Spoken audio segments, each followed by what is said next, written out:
जरूरी नहीं है कि अगर किसी इंसान की आंखें गुलाबी हो तो उसने शराब ही पी रखी हो, बल्कि हो सकता है कि उसे पिंक आई या फिर आशोब चश्म या फिर कंजंक्टिवाइटिस हो।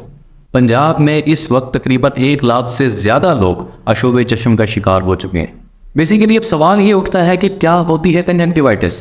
कंजंक्टिवाइटिस को समझने के लिए सबसे पहले आपको ये जानना ज़रूरी है कि कंजंक्टिवा क्या होती है।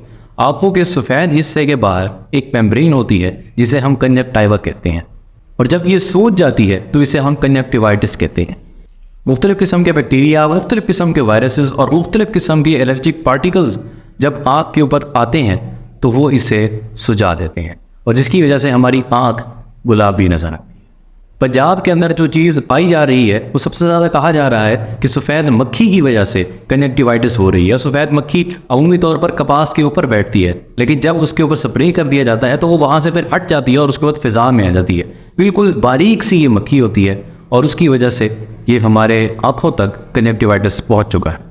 कुछ केसेस के अंदर तो सिर्फ और सिर्फ ये आंखों की रेडिश ही होती है, लेकिन कुछ केसेस ऐसे भी होते हैं जिसके अंदर आंखों से सफ़ेद कलर का मादा या वाटरी फ्लूइड बाहर आना शुरू हो जाता है। ये उससे नेक्स्ट स्टेज है, और कुछ केसेस में जस्ट आंसू ही आते रहते हैं क्योंकि उलझन तो वैसे ही हो रही है। एक ऐसा इंसान जिसे कंजंक्टिवाइटिस है उसे ये चाहिए कि वो बार बार उंगलियों को अपनी आंखों के साथ टच ना करे, और अगर टच कर भी रहा है इरिटेशन की वजह से वो बार बार बर्दाश्त नहीं कर पा रहा, वो टच कर भी रहा है तो अपने हाथों को अच्छे तरीके से धो ले, और वो किसी ऐसे इंसान को टच ना करे जिसे कंजंक्टिवाइटिस नहीं है। ऐसा मुमकिन है कि अगर वो किसी दूसरे इंसान को टच करेगा, अपनी गंदे हाथों से टच करेगा, और फिर वही इंसान अपने हाथ अपनी आंखों के अंदर जब लगाएगा तो ये पॉसिबिलिटी मौजूद है कि उसे भी कंजंक्टिवाइटिस हो जाएगा।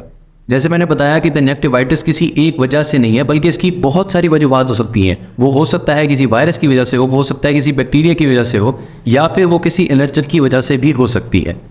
तो इसी वजह से चूंकि इनकी वजूहात मुख्तलिफ हैं, इसलिए इनके इलाज भी मुख्तलिफ हैं।